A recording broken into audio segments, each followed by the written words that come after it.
I was about to go in one day and a friend said to me, go be Jesus as you go in. And I'm like, actually, I go in there and I find Jesus in there.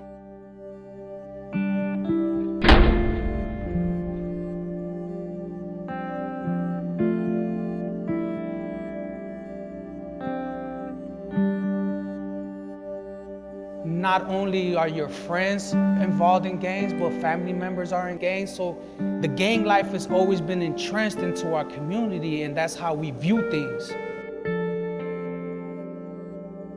And I just grew up drinking to cope with the traumas that I experienced in my neighborhood. Alcohol abuse was a problem in my family. It ultimately led to me leaving home at an early age.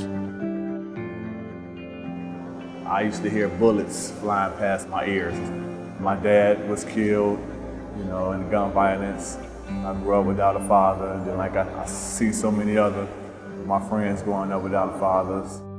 The Word of God says that we are to visit the prisoners. Doesn't matter what they've done. We don't get to decide who we visit or why we visit them.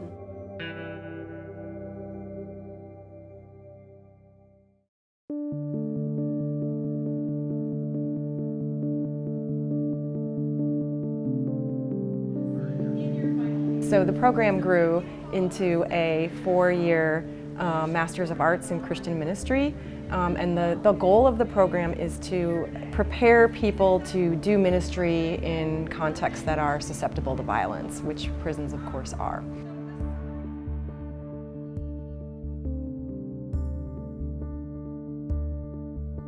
I was excited to take the class inside the prison because I knew that it would be putting me in proximity with those who are in the system, and then it's learning how the system affects people and their families. I've never had the one-on-one relationships and the connections and putting faces to names and stories to faces until this class. Our outside students don't have a rap sheet that anybody else can look up and say, oh, what sins have they committed lately? Even though you may have done things in the past, this doesn't define who you are for the rest of your life. You can get past that, I shouldn't be alive today, to be honest with you. It had not God intervened in my life the way He has. One of the things that they've been able to start to do in this program is to look at their own trauma and to try to find healing. And so to break those cycles in themselves, and then once they've found some healing, to be able to be agents of breaking those cycles of violence. I'm actually ministered to, and I find Jesus in a way that I've never experienced Jesus. I find a dimension of God that I've never seen through the men that I've gotten to know within the prison.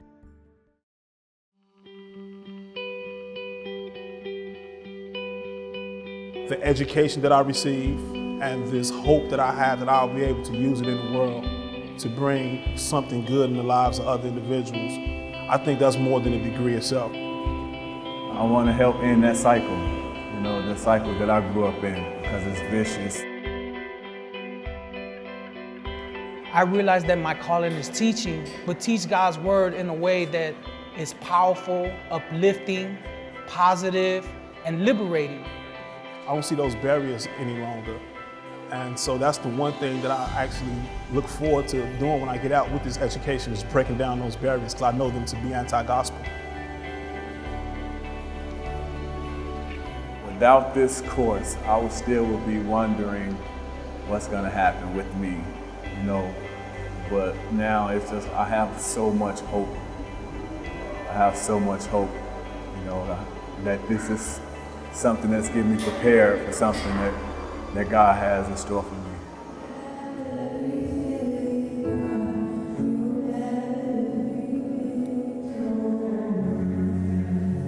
We hosted a Lauren Daigle concert at Statesville.